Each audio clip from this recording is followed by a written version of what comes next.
Thank you all for joining us. Thanks to folks online. Thanks to people in this space. This is my first opportunity to be at a colloquium in the library since I started in 2020. So very exciting to resume this tradition. I want to thank Michelle and Jenna, our librarians, for being such gracious hosts to us and kicking off our fall Colloquium Series with a talk by Jonathan Dessi-Olive. Very excited to welcome Jonathan to the School of Architecture as one of our new faculty. And I will give a brief bio. More detail certainly can be found online, but Jonathan joins us as an assistant professor of architecture in building, technology, and design integration. One of the areas of emphasis and approaches that we like to encourage within our school is specifically that, how design and technology can be integrated, not thinking of them in siloed as sort of silos in the curriculum or silos in the work. And you can certainly see that theme resonating throughout the lecture series and evident in Dean Mueller's kickoff and his book as well. So Jonathan is a researcher, designer, and educator who joined the School of Architecture this fall. And in his role as assistant professor in building technology and design integration, Dessi-Olive teaches architecture design studios, structures, and construction research seminars that take a critical approach to technology. He is also the director and founder of the MycoMatters Lab, a design and research practice that develops novel applications of fungi-based materials and structural design, architectural acoustics, and sculpture. Not long ago, if I were to read that, I'd get a lot of quizzical looks. But as Jonathan will show you with his pioneering research, mycological research is becoming sort of a hot topic these days, thinking about sustainability, thinking about material life cycle considerations, thinking about biological intelligence. Through interdisciplinary collaborations with architects, artists, engineers, biologists, farmers, economists, and students, Jonathan's lab's work contributes to the broad disciplinary areas of sustainable building technology, architectural acoustics, and computational design. So very excited to have Jonathan speak with us. Please join me in welcoming him.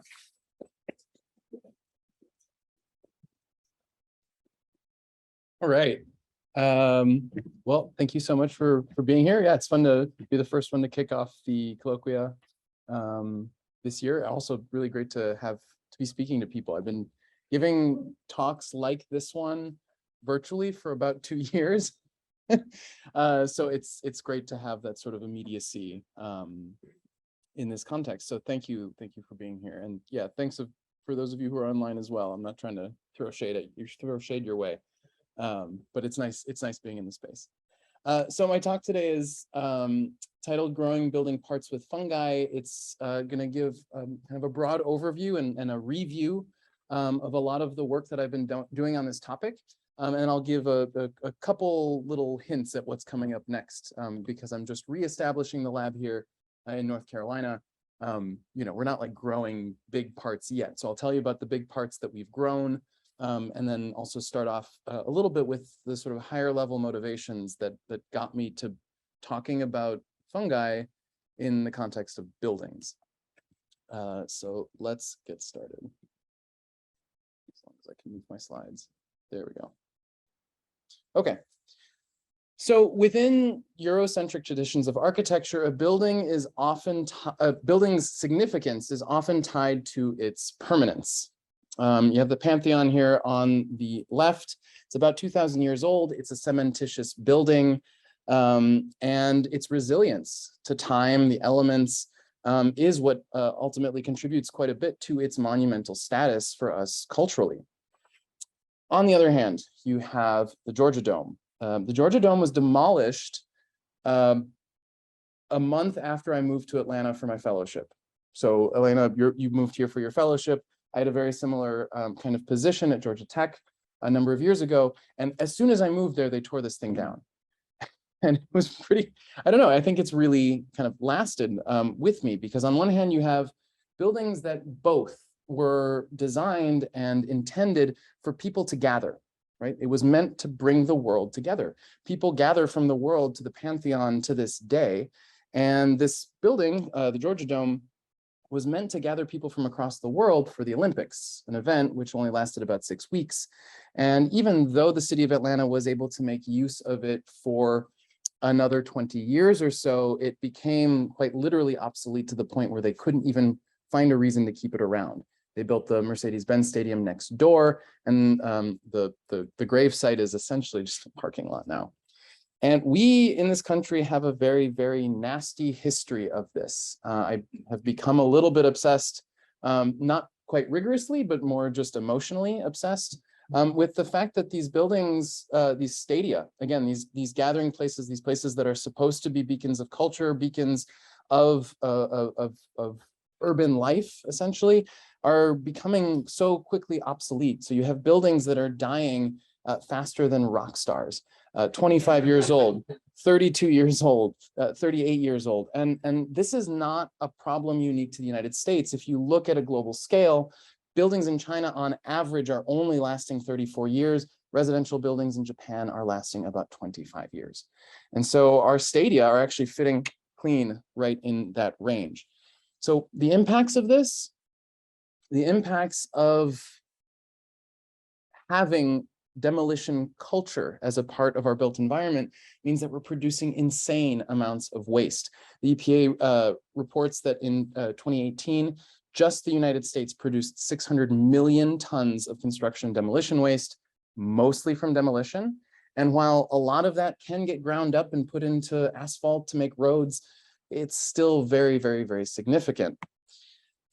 A lot of these buildings are made of concrete, and concrete emissions are contributing approximately 8% of all CO2 emissions. This is pretty significant, right? We have to be looking at this, and particularly if we're going to be using concrete for buildings that are lasting only a temporary amount of time, I think it really begs the question, why are we still using concrete? This material that's rather permanent and very, very difficult to recycle, especially when you get into these like resin composites that you have going on. But let's not go there. We have a number of issues that are occurring when it relates to our built environment into buildings. Fire, for example, right? Fires are on the rise. We basically have the same problem that we had in the late 1800s where cities were burning down. So in the same way that we had to make material adjustments to how buildings were built in the late 1800s. You think about Chicago burning down. The solution to buildings burning down was incorporation of more ceramics into the built environment, structures that were made of ceramic rather than wood. So there are new adjustments that we have to make for today. And I think that that is really, really clear. And it's a question that I think we have to continue to ask no matter what, which is how are we going to build for tomorrow? How should we build for tomorrow? So along those lines, we've kind of now established the sort of critical problems. We have this incredible amount of waste. We have buildings that are lasting less time. So what do we do about it? So there's kind of two concessions that we have to make. First of all, adopting new materials into the architecture, engineering, and construction industry is challenging, but necessary. We just have to fess up to that. And the other thing that I think is important is if we're going to start to investigate new materials for buildings, we can't assume how we will build with those materials, right? We can't just say that we're going to replace new materials, particularly biological materials, with assembly logics that relate to these other kinds of canonical materials, the woods, the steels. We can be inspired by them, and we should learn from history, but we can't just assume that we're going to replace things one-to-one. So this is what we're doing in the MycoMatters Lab. So this is the little design practice that I brought over with me. And so, yeah, we're exploring the cooperative logics between fungal growth, computational design, and digital fabrication to expand upon the existing constructive and functional paradigms of mycomaterials. So what's mycomaterials? What are we talking about here? So we're talking about mushrooms. Absolutely. We're actually talking about mushrooms. Let's make some distinctions. Okay, first of all, I'm not a biologist, right? Not at all. I've got a master of architecture, a master of science in architecture. Like I'm trained as an architect and I teach some structures. The biology part, I collaborate with biologists. I know enough to basically tell you guys that I use this part and not this part, right? So when I say mycomaterials, I'm talking about materials that are made with the root structures of mushrooms. That's everything that lives underground. When you see a mushroom pop out of the ground, we're not interested in that stuff. Those are fruiting bodies are basically there for reproduction, right? So the mushroom itself that you see that's popped out of the ground is there for the rest of the fungus to basically expand and spread its spores out into the world, so that it can basically reproduce that way. So we're interested in this this webby structure basically that exists below ground, that does a lot of the decomposing work, and has numerous really kind of fascinating properties. For us in architecture, it's a means of decarbonization through sustainable materials that basically feed off of agriculture wastes, forestry wastes, and other kinds of waste cellulosic products that might otherwise just get burned or incinerated or something like that. So we can basically take the byproducts of certain processes already that produce waste. So if you think about forestry, lumber mills, things like that, farms have a lot of kind of waste materials that after harvests they're not using. These are inputs into our material system in this case. So within mycomaterials, there are two broad categories that we can identify. One of them is the composite material. So this is the cellulosic material. So essentially like a mulch held together by the roots of the mushrooms. In this case, the mushrooms are then acting as a glue or a polymer, binding everything together. The other sort of form that it's found in these days is in a foam material. It's a pure mycelial foam. Ecovative, which is a company that's on the upper East Coast in upstate New York, basically has pioneered not only the scaling up of these technologies, but owns basically all of the patents. I like to describe Ecovative as the Adobe of fungal technologies. But as a result, they have also made this material accessible to more people and have really found ways of diversifying the way that mushrooms can enter into our functional lives. In particular, the use of this foam product to make leather, so animal-free leather is kind of the most popular product that is out there right now. Yeah, Linda McCarthy has a handbag made of mushroom leather. It's great. So if you've got like $26,000 lying around, you can definitely get one of those things. But more and more, we're going to be seeing products as the industry scales up in terms of making these products. What we're going to start to see is these materials are going to enter into our lives and be more and more common as we go. Now, in architecture and in most of my research, I'm focused on the composite material. So just to break down what we're talking about again, so mycelium composite materials consist of the fungal hyphae. So that's that webby white stuff that actually acts as a glue or a binding polymer for agricultural wastes. So anything like hemp herds, sawdust, flaxseed, these kinds of things are all really, really legitimate and very good substrates for that kind of thing. In general, these materials are grown at room temperature in a clean and dark environment. At room temperature means that there's typically not any extra energy inputs that are needed in order to grow this, right? So it's a fairly sustainable process in the sense that we are already heating and cooling our rooms to what we call room temperature. And for many fungi that are going to be useful in this context, they have a similar kind of environmental need. They like it a little bit more humid than us. So that's one energy input that we can consider. And of course, the nutrients are kind of always there. So the mushroom needs darkness, cleanliness, humidity, warmth to the extent that we need it, and a clean environment. And then the last thing is that these materials are really unique because at the end of life, right? So if you think back to the kind of bigger problem that I laid out at the beginning, is that they're fully compostable if you so desire. Now that's really important. I get this question a lot. Wait, so your building is just going to decompose out of nowhere? No. These materials need an active decomposing agent in order to make that process possible. So the materials are compostable. They will not compost on their own. We're using these materials dead. So that means that we grow these things and then we dry them out until they die. So what does this look like? Well, we have a bag of living material. That's what you see on the left. You need any kind of mold. plastics work really well. If you imagine if my mold was made out of wood, the mushroom would try to eat into the wood and it would get stuck to my mold. That's no good. So plastics in this case are an ethical dilemma in the sense that we need them in order to form these materials how we want. But at least when you have a plastic mold and it's sturdy enough, it's something that's reusable over and over and over again. So these are the kinds of decisions that we have to make along the way when we're thinking about how to make with materials. And you'll see that at large scale, this gets like really exacerbated. So we pack the mold full of this wet mulch that's got a living mushroom already into it. You put it in the right conditions, you let it grow for about 4 or 5 days, and you get this living biomass, at which point you can dry that thing out. And it's going to have a property similar to foam.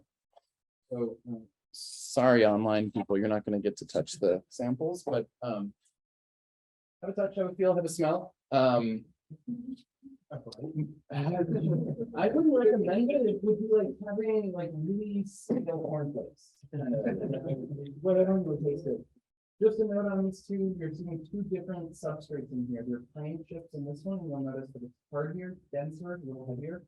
This is hemp. That's what the other samples are there. So super light. Basically, it's got the properties of foam. Now, because this material is patented and is basically commercially available, you can just order it from a website and it ships to you next day. It's been highly tested. Laboratory tests have looked at things like what are its density, what are its compressive strength, what are its fire ratings. Basically, in terms of a fire rating, if it's compressed, it has a similar fire resistance to gypsum board. Not bad. Super low density, which means that basically in terms of its strength to weight, if you can deploy enough of this material, it's going to be stronger than concrete because concrete is very, very heavy. The assumption for the most part, though, is that this material gets used in compression, and we kind of see that in the way that people are using these materials. So in terms of products, you see everything from furniture, acoustical panels. Someone grew a canoe, which is awesome. A young woman in Nebraska grew that for her like senior college project. Super great. Textiles, obviously, in sculpture, but we're here to talk about architecture. So in the context of architecture, there are structures that have been made out of this material, and this dates back probably to about 2009, where we can really identify the first one. That's Phil Ross there with the mycotextual alpha. Probably the most important, at least the most influential structure that used this material is David Benjamin. That's this one in the middle, 40-foot tall towers, 10,000 bricks, all made of mushrooms. Ecovative literally had to expand their operation for this structure. So the scale at which these materials are being made have been in part due to a demand. When there's a project that needs this many bricks, if they can't already make them, the company gets bigger. And this has been the case for all applications of these kinds of fungal materials. One thing to note is that there's a difference between structures which are bearing load or have the capacity to bear a load versus other structures, and these tend to be the ones on the bottom, which have some other structure that is doing the carrying of the loads, and that these materials are being used as like a panel, right, for sort of a self-stable structure. So in many cases, I've been mostly interested in these materials as a load-bearing structure, using them as a structural material. But you'll also see that in some of my other work, we're starting to get away from that a little bit. Heaviness is kind of antithetical to this material. And so as much as we've done a lot of experimentation with this, and lots of people at this point have looked at them as bricks, there are other ways that we can start to think about this material occurring in the built environment. So this is a smattering of them. There's more, obviously, but I want you to take note that all of these structures basically treat this material like a brick, right? It's a unit-based construction in all cases. Now, before I ever touched mycelium, I was really into bricks, right? So I'm not anti-brick. I was building unreinforced masonry for a very, very long time.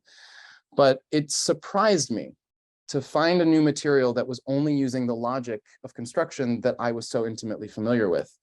And this is actually how I kind of came up and started to pioneer this field of monolithic mycelium, which is basically going against the idea that we can only build with bricks and blocks, and acknowledge that basically over time we have always built in lots of other ways, and in particular to cast materials.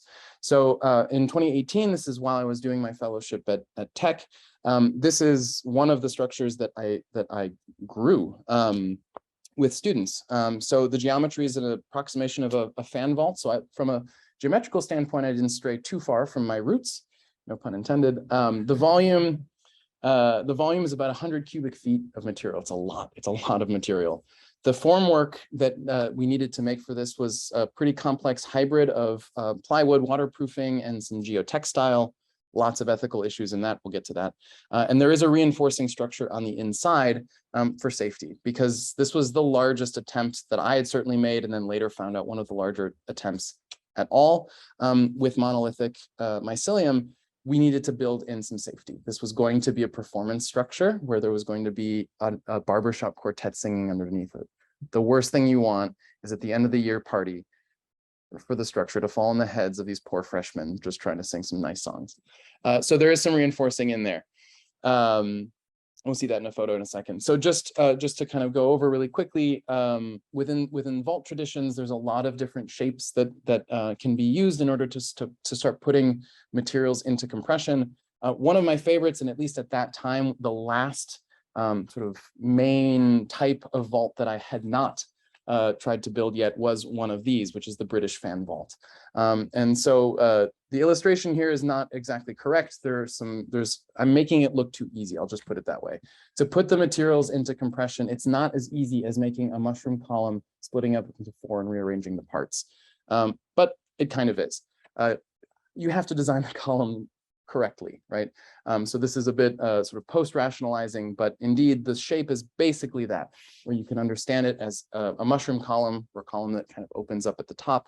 If you quarter them and rearrange the parts, you get these kind of groin vaults that get made that are different if you're using these as extrusions. So the shape is actually made through a revolution versus an extrusion, and they're rather wonderful. The King's College Chapel, which kind of provided a nice underlying bit of inspiration, is actually one of the most efficient structures ever built.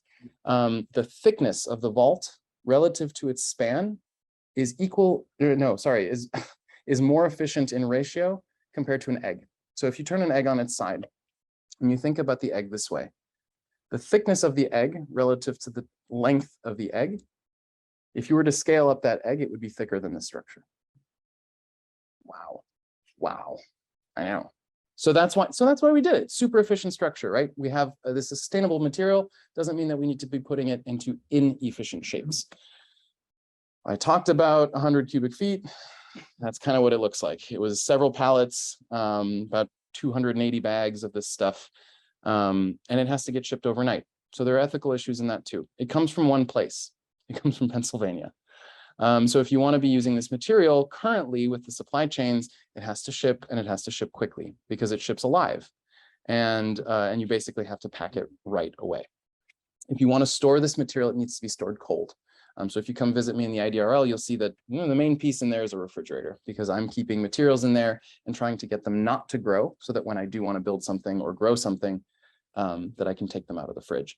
So it's a little bit like concrete here, right? You start mixing concrete, you got to pour until the job is done, or really plan out your joints. And because these are living materials, we don't really know at this time what it's like to phase construction with these materials. So we kind of had to get at it.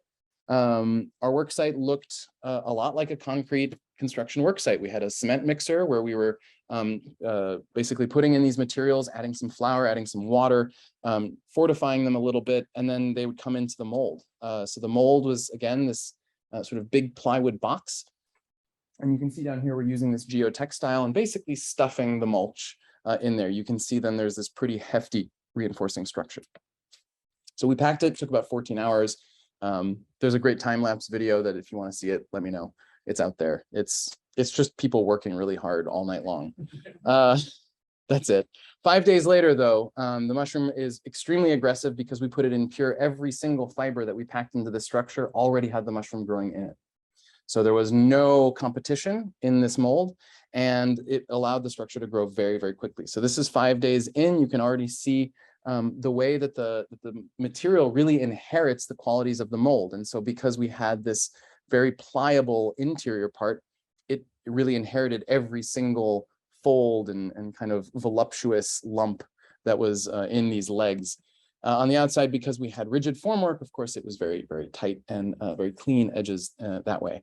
As I said, this was a project that was intended to be a performance pavilion from the start. We knew that although we were kind of exploring this material as a structural or architectural material, that it has inherent, this material has inherent acoustical properties. Right? If you touch the material, you can see that it's lightweight. You can kind of tell that there's air gaps in there. It's an insulative material, and it works really well for acoustical applications, which is something that I also do. So I'm not going to get into this, really don't got time for that today, but there is this whole part of this research that I'm doing that is looking specifically at surfaces and the way that different shapes of surfaces respond differently to sound. Again, it was kind of unrigorous to begin with, and I just want to point out the extent to which this structure, this experiment has really fed the rest of my work with this material and the rest of the research that I've done since. So notably within architectural acoustics, but more importantly, it's led to collaborations that I probably would have never otherwise had.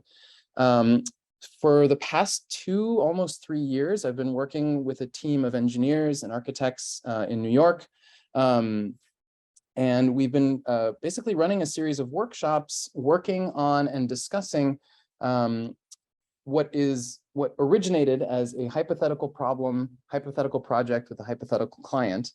And we did this in order to foster a discussion of what it would really mean for these materials to enter into architecture. And we're doing this through the AIA, and so we're really actually focused on buildings. We're not really focused on these other applications of these materials. And more than anything, what we're trying to pull out of these discussions is how do the modes of working and collaborating interdisciplinarily change when you change the material. We know more or less how to collaborate when we're using conventional materials. And what we were asking with this project is, and by working on this hypothetical commission, how do the modes of collaboration and the modes of working change when you change the material to being something like this? And so a really unique thing has happened over the years, which is that we've been working on these hypothetical projects that have developed a number of new intuitions and some kind of custom tools. So here, initially we were saying, okay, if we're going to use this material, if we look around and we say, how is this being used architecturally? You say, oh, it's heavy, right? It gets made for these structures. You can kind of make these bricks into it. And so we first explored a set of tools, computational design processes, as well as analytical, structural analytics that start to help us do some form finding in here, and then beginning to speculate on how we might actually build these things. And what's been really special over the years is that I've been able to overlap this collaboration with my teaching. And so while some of these initial discussions were going on through the pandemic, mind you, I was teaching seminars at my previous institution, and we'll be continuing this here, to build prototypes, parts of houses that start to reinforce some of the ideas that we've been having. So here the idea is that you can make these slabs, that they can start to step, and you can kind of custom make these things. So a couple of my students started working on what we called a myco-welded staircase. Myco-welding, just to catch you up a little bit to what that is, basically involves taking living parts, introducing them to one another while they're still alive, and encouraging them to continue to grow. What ends up happening is that the mycelium actually grows into itself and welds on its own. It creates a bond just by continuing to grow. So here you're seeing some initial tests by the students looking at things like, well, what happens if we don't put anything in between them? What happens if we put extra material in there and kind of make a nubby joint? What happens if I put flour in there? Didn't work so well, things got infected. What happens if we just use some water in order to bring them together? So they were looking at these interfaces. When you bring two living samples together, what happens? How do you sort of best encourage them to grow? When it came to making the staircase, they basically made a mold. They had the same unit. They wanted to repeat that over and over again. And they found that actually in order to make sure that each stone was level, they had to use additional mulch, again, inoculated with a mushroom, in between the individual stones so that they could level out. So in one shot, my students became sort of futuristic builders, and they also went back to like the Middle Ages, because they're literally like leveling out stones to make a spiral staircase. Rather wonderful. It was indeed successful. We ended up returning it to nature in some swamp somewhere. So it'll be there for a while, decaying as quickly as the things that live in the swamp will decay it. Now, one of the things that happens with myco-welded structures is that you're keeping these things alive longer than we normally would. Remember, the useful material here is that we grow it in the mold and then we dry it out. Really important. Well, when you've got a big structure, you need a pretty big oven to do that. So at large scale, there's a major barrier to making these large things and then getting them nice and clean. These things that you're seeing here that you've kind of touched and felt and smelled, they fit in an oven, so we can dry them out and you don't see any kind of extraneous growth or decoloration. They look very nice. When you talk about a large structure and you can't put it in an oven, or eventually we'll build a solar oven maybe to put these things in, what you end up getting is that it can be very difficult to stop the growth. At some point, this is a living organism and it tries to compete, it tries to stay alive. And so a lot of what you get in some cases are these artifacts with myco-welding, is that you get these fruiting bodies that come about as the thing is kind of slowly dying off and drying out. So it's an artifact that kind of comes with it. It's nice because then, you know, it quickly turns an architectural experiment into a sculpture. And notice that even the mushrooms wanted to make a staircase on the staircase. It's very tasteful. Myco-welding is something that I have continued with. And so again, just wanting to really continue to show you how I'm making the connection between the research and my teaching. So it was a research project that then went into the classroom and then comes back out again. And this is a recent paper that actually got published yesterday. It outlines not only some of the larger scale things that I've done before, but then also looking at some of these structures that I built at UVA or grew at UVA. So this is one, again, using that myco-welded technique, looking at specifically developing new ways of deploying complex geometries. Specifically for UVA, I was engaging in the question of the serpentine walls. So if you don't know about the serpentine walls, they are there at UVA to acoustically and visually hide the use of slave labor on the campus. And if you go to UVA, you can feel that. You can feel it, and the students know. And what's really kind of unfortunate is that the serpentine wall is actually an expression of efficiency. Beyond its expression of hiding away the slave labor on campus, it's something that Jefferson knew functionally. By making this shape a serpentine, he can actually make the thickness of the wall much thinner. So part of the effort at UVA, at least on my part, was in some ways to break the serpentine geometry away from this history and try to use it in this kind of mode of efficiency, really. So there was a number of kind of computational studies that we did and started to look at how we might start to expand upon the serpentine shape, and then really looking at other architects that have used the serpentine shape. The wall that is a serpentine is not Jefferson's invention. It's not his. He used it, and he used it in a way that's really bad. But then you have someone like Eladio Dieste working in Uruguay, who's using it basically as a way of promoting labor in a place where labor was needed and where there was sort of limitations to labor, limitations to how much material you could use.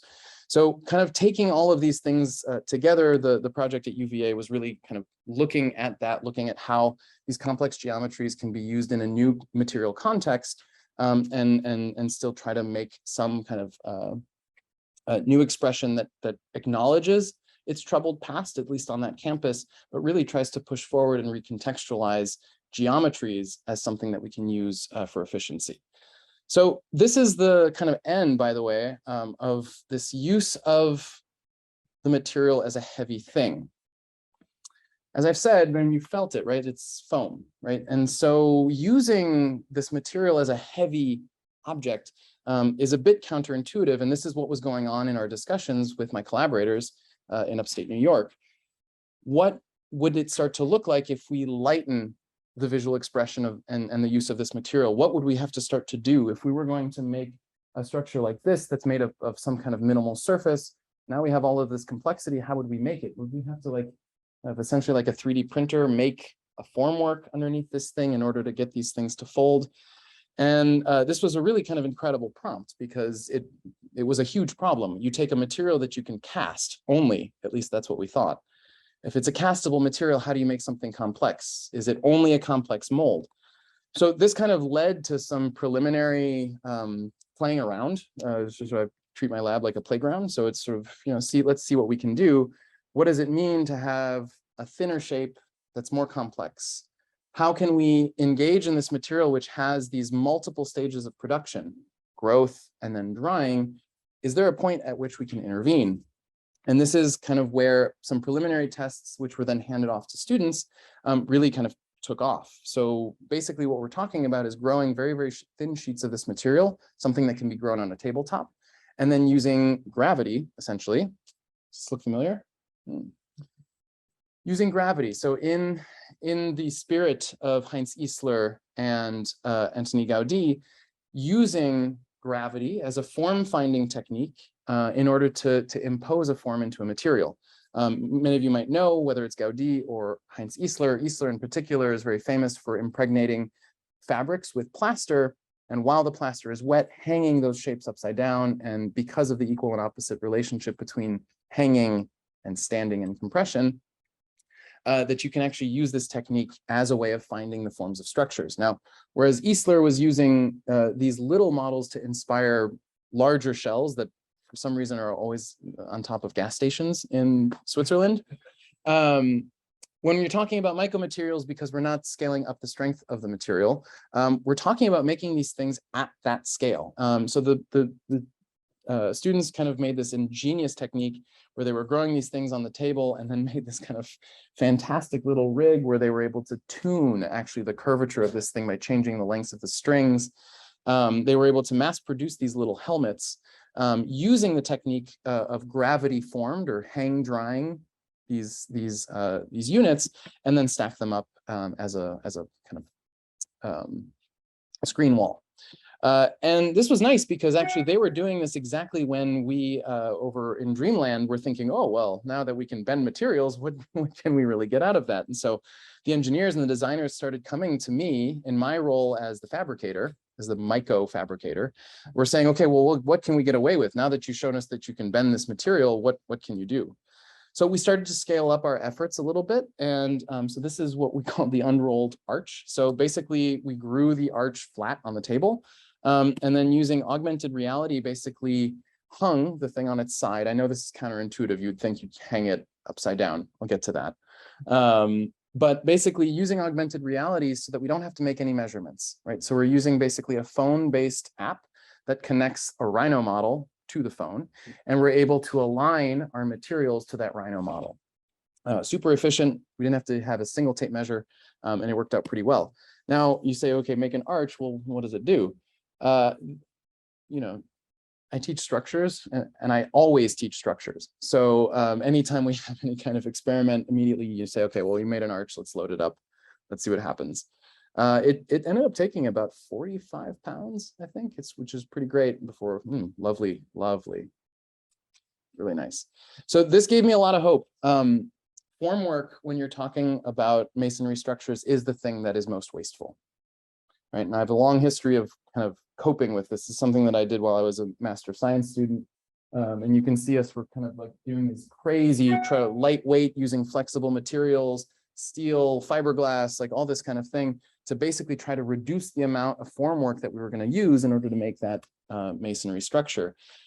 Well, in this context, is pretty exciting. The fact that it can take that much material as a point load means that I would actually be able to take that load and distribute it across the top. So down the line, maybe we can start to think about where we have materials that we use in order to make something else, right? So the formwork of an arch, for example, and how knowing that these are temporary parts of our assembly systems, that we can actually start to use compostable materials in certain places.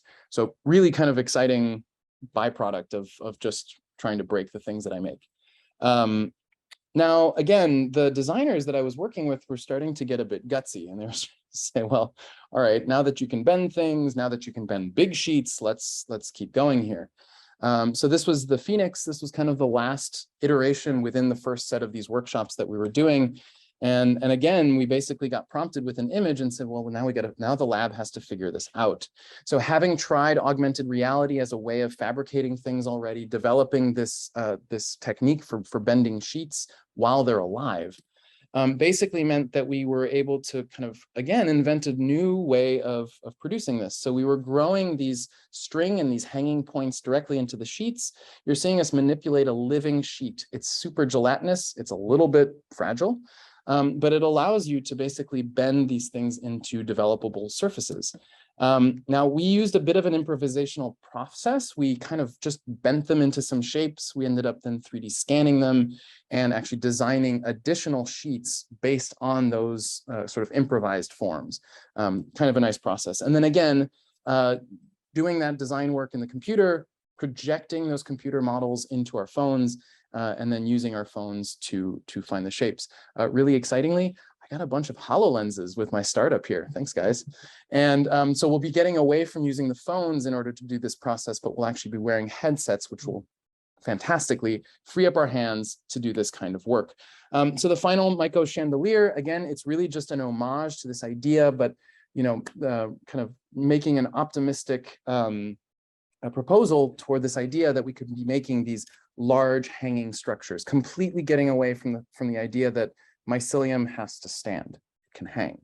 And so this is something that, at least with my most recent students, was really intriguing to them. And they really took this idea of hanging sheets, hang drying, gravity forming to heart. So this is the structure that we finished up right as I was leaving K-State. I think it's probably still up unless they angrily took it down. And so, yeah, it's really just kind of an extension of the process. There's a target geometry that the students went after, which is basically the sphere. They started to sample parts of the sphere, and then we're able to custom make all of these pieces. Again, growing in all of the connection points, all of the strings and everything are grown right in. We were using hemp rope in this case to grow them, the hanging points directly into the structure. So just to give a little bit of a flash forward, I think we've got about 15 minutes here. The Mycelium project continues. We're anticipating online workshops on November 3rd and December 13th.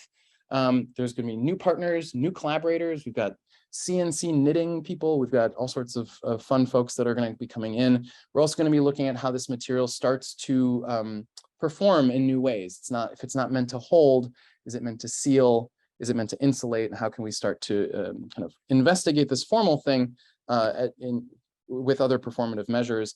Some little hints about how that might happen.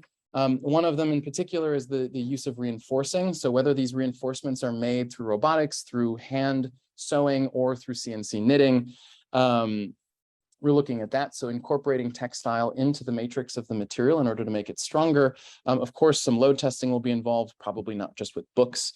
And then also looking at expanding our design and analysis methods, right? So collaborating with engineers, working with computational design tools to start to kind of intelligently start laying out things like reinforcing, starting to feed some of these fabric pieces into other kinds of digital fabrication, be it robotics or other things like that. So that's kind of one side of it. A couple other exciting things in the works since I've arrived here at UNC Charlotte. I have a collaborator that I've started to write grants with in Denver. So we've written 2 grants and we're just waiting, fingers crossed. So we submitted an Upjohn, AAA Upjohn grant, and a Graham Foundation grant went out yesterday. And so we're beginning to look at hybridizing these materials. One of the things that you might have noticed about my work is it's all just mycelium, and yet we don't make buildings out of all just one material. So we're starting to look at how earthen materials might start to interface with these living materials, at what stages living material touches through ceramic materials, things like that. So I'm working with Tom Schmidt, and we're going to be working with Bridget Mullaney over in mechanical engineering, and we're going to be putting in an ArtSci grant. So, we're just shooting for everything.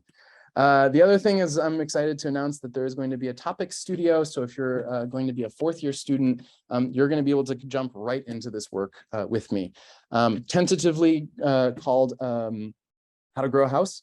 We're basically going to pick up on some of these techniques and start to build essentially a building mock-up. So it's going to be a performative structure that looks at some of the key detailing that would need to happen if you bring together things like a column and a beam and a wall. And so we'll try to make that happen.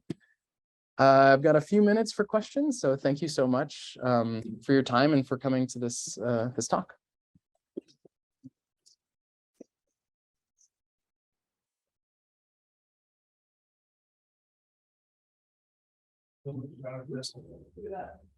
Really Didn't even break. I think the aspect of patenting natural process. Dakota has done a lot in the space. Yeah. They are good partners and everything. We support it, but I'm just curious about the limits of that. Yeah. So yeah, it's tricky. Because oh yes, definitely. So totally. Thank you for the reminder. Thank you. Thank you. So the question for those of you online is what happens with patenting? Ecovative, which is the company from that I actually buy the material from too, they own a lot of patents on processes, and it's tough. It's very, very hard to navigate this. And the question is how do you patent a biological process? I don't know how they're getting by it. They've got lawyers and they've got people who are and a board of trustees that are trying to get them out of startup status. Although they've existed for 15 years, as a business, they haven't really broken past what one would consider a startup. So I think a lot of the patenting has been for that in order to kind of protect the company. Now, I will say that some of their early patents are way past their half-life. So some of the early patents that they started to get specifically on processes like growing something and drying it out, making foam, that's kind of going up. And so particularly with the composite materials, they're really starting to lighten up what they are allowing versus not allowing.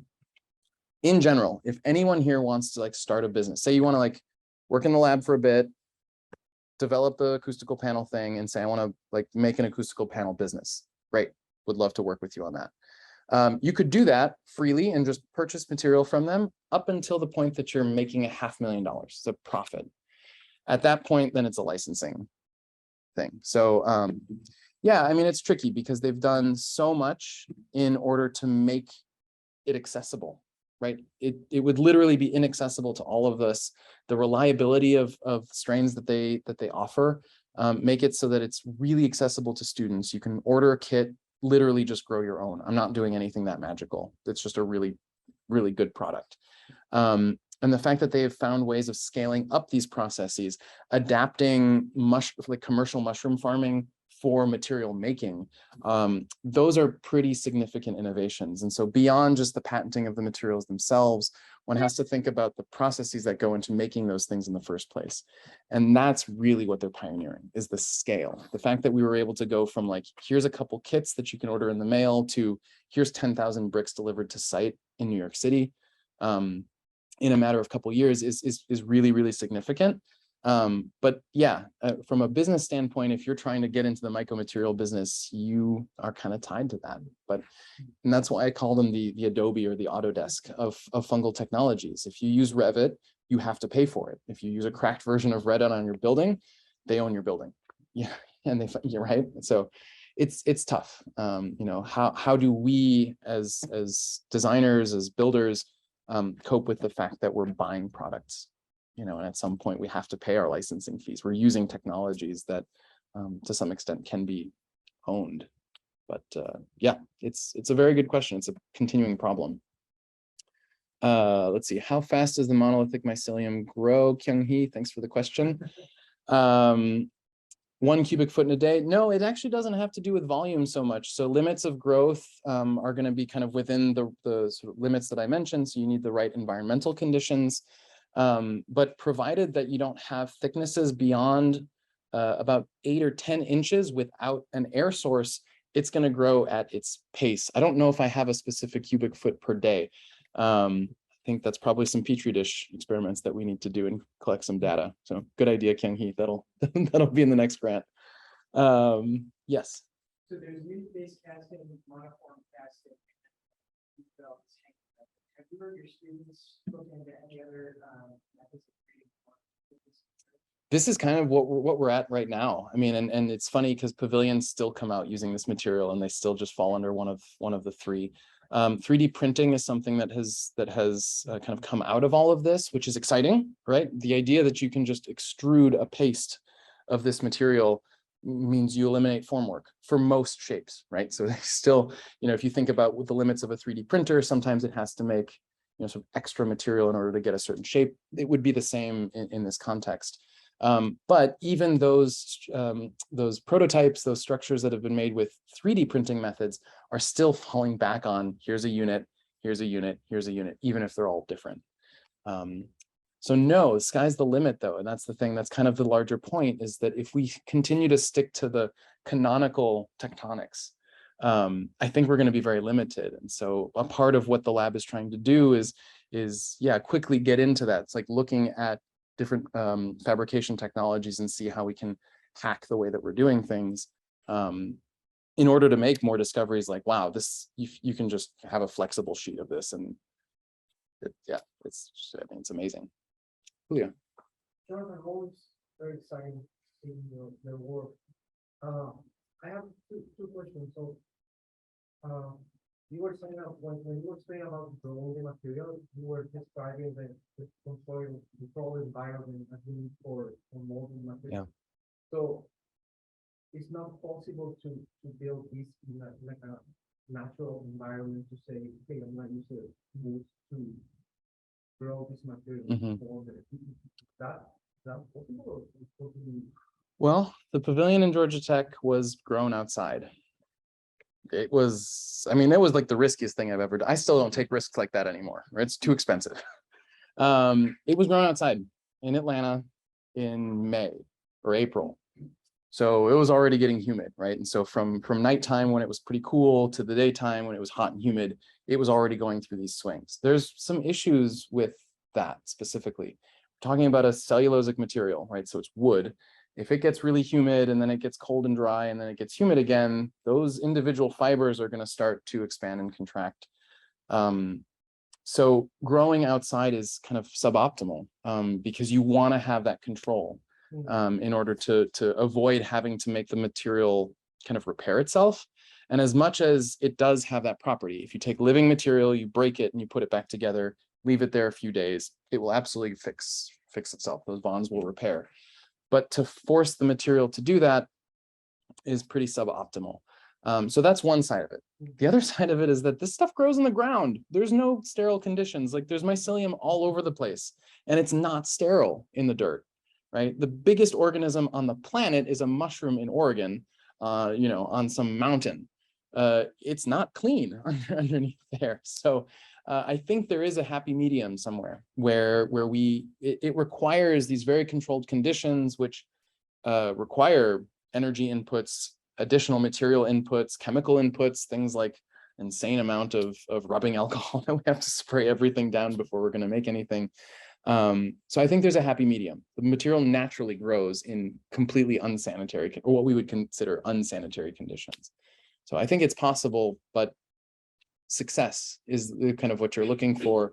Avoiding contaminations at all costs is kind of what we're looking for. And that's why this work tends to still be done in biological lab-like environments. Not quite, the rigorousness of a biology lab, but as rigorous as we can get. Yeah. Lots of other questions. I don't know where to start. Yeah. Yep. That seems like a really important part of this. Totally. Material, but what is the lifespan? Does it have to do with how sterile it is? And yeah, so lifespan, I didn't show this particular arch. The first structure I ever did was a monolithic arch. I did it in Minnesota, in between grad school and my fellowship. It broke, totally failed. Those pieces are still there, and it has been through how many winters? 17, 18, 19, 20, 21, 22. It's been through 5 winters. It's all still there. So because there's nothing on that farm that's like actually trying to go eat that stuff, it's around. If it's going to get used as a structure, let's just say that for a second, we're going to use this material as a structure. If you think about how we treat our structures in a building, we protect them at all costs from things like moisture, right? This column is protected from the outside. So we would do the same thing. And so its lifespan is as long as the wood is in the material is going to be there. But you're right, decomposition is an important part. There are some recent papers that are starting to look at this, like what happens if you just bury it in the ground, like how long does it go away? Also like throwing it in compost piles and taking note of what the active decomposer agents are. And it's looking like about 45 days. But again, that's an activated process. It's not a self-fulfilling process. It doesn't just like, this is going to be here as long as I want it to be here, put it that way. Great question though. Yeah. Micro-welding, the best way to secure the blocks and panels together, or is that going to be some more research? I would never say best for anything, especially not this material. Micro-welding is a really fascinating process. For this particular structure, you see it's like in the snow. That's awesome. It was meant to be displayed outside, and micro-welding ended up being a really advantageous method because of what's called overgrowth. So when I grow this object in a mold, the mushrooms grow a certain amount. When I grow it out of the mold and continue to keep it alive, the mushrooms continue to grow off of the surface of this. When you bring two objects together that are still growing, you bring them together and you keep them growing, you get a lot of surface mycelium. And if you have a chance to touch this stuff again, you'll see that this kind of leathery coating starts to have some waterproofing capacities. And so this is where things get really interesting. And we're looking at this more so in acoustics, where we can get the material to go from an open cell property. And by doing something like micro-welding, you end up starting to get that material to be a closed cell property because you get increased amounts of this mycelium. It grows there to protect the colony. But then there's all these kind of other benefits. So micro-welding, best for, I don't know, not that many things probably. The problem is that it fruits, right? It makes these mushrooms, which are tending to be not that useful. But to control overgrowth for different material properties is super exciting. And so that's why absolutely we're going to keep micro-welding. And we'll try to control these things from wanting to fruit and, reproduce. And particularly if we can get different properties from closed cell to open cell material, that's kind of huge. Yeah. Cosmetic, like smoothing. Yeah, it was super paintable. Yeah, you can absolutely paint it. I had students that were like spray painting them, and you could shellac this. I mean, the problem was with a lot of coatings, you have to kind of take a look at what you're doing. You just put polyurethane on here, you kind of killed the whole point, right? Like to put a bunch of dead dinosaurs on this thing using fossil-based materials or any kind of toxic materials as a coating seems counterintuitive. So there's lots of research that's been going in and looking at natural coatings that can kind of go in here and start to protect the material a little bit more.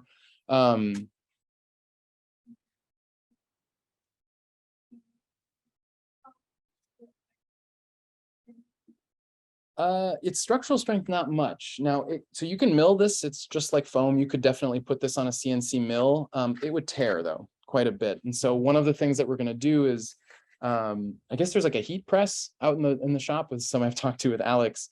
So one of the things that we're going to do is actually start to heat press this material into rigid panels and start to look at what, at what point we can start to, sand it, mill it, and kind of do those kinds of processes. But like this, where I'm just packing these things by hand, I'm not actually putting enough compressive force into the object in order for it to be that robust. I mean, it really is just foam and kind of, it's fibrous foam, shreds essentially.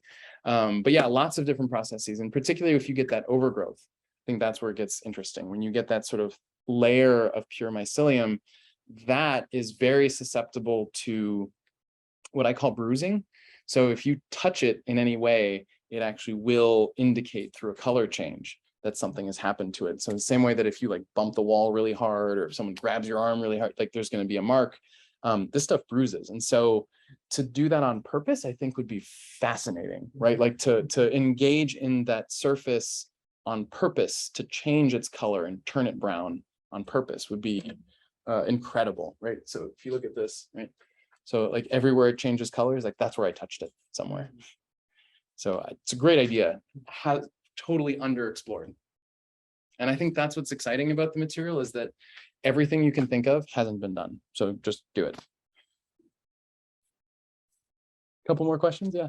You said that you can pack it. Can you change the density if you machine? Yes, and that's also some testing that we're going to be doing. So for example, for acoustics, thinking that the how much the material would absorb or what frequencies it might absorb could change depending on compaction.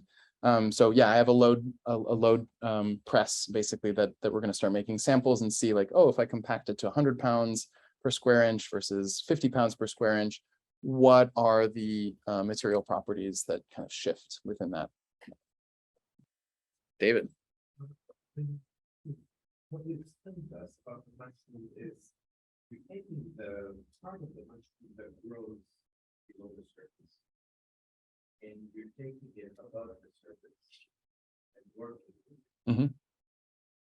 Is it behaving the way it wants to behave, or do you simulate more the environment that it's used to? It's not in contact with the air, it's subject to certain pressure. Mhm. Soil. I'm just curious, because we took it out of this environment and forcing it to do whatever and science and research wants it to do. Yeah, it's interesting. It's very much taming It is. in that sense. And that goes back to the question of like, or your question, Julio, where like, can you just do it outside? It's already happening outside. So it is very strange. You know, it's a little bit like the seedless watermelon. Like watermelons are good, they taste great, and then there's seeds. And if you want more watermelons, you plant the seeds, and then all of a sudden we do this thing where we take them away. So these are not genetically modified organisms in this case, but we are modifying the process of their cultivation. Now, if you look at commercial mushroom farming, it's totally antithetical to mushrooms growing in the ground too. And so this is where the techniques that you're seeing us carry out are more like a commercial mushroom grower, where they're not really trying to simulate nature, they're trying to control it in kind of a really Does it have any tensile property? it has some, just a little bit, enough for itself, right? So self-weight it can do. Beyond that, not much. It's very light. Now, and so that's why we're starting to incorporate these textiles and other kinds of fibers into the matrix in order to really increase the strength of it there. Now, pure mycelium on its own, just the polymer, I think there's probably something there. And so one of the things that I'd like to do is start to work on just growing the polymer. So like taking out any of the agricultural waste, just growing the polymer into intentional shapes or strands or something like that, and beginning a set of tests that do that. Again, scaling that process up is a major challenge, one that has patents all over it in terms of trying to replicate those things.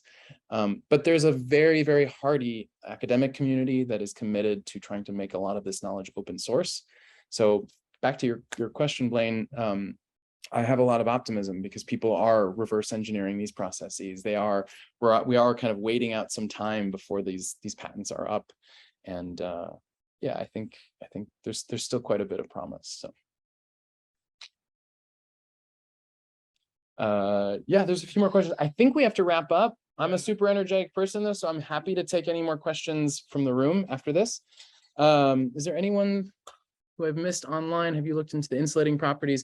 Yes, and I'm going to be working with Liz, whether or not she knows that yet, to start to to kind of bring some of that out. Well, it's a good sign that such a good presentation and Thank you. topic that you.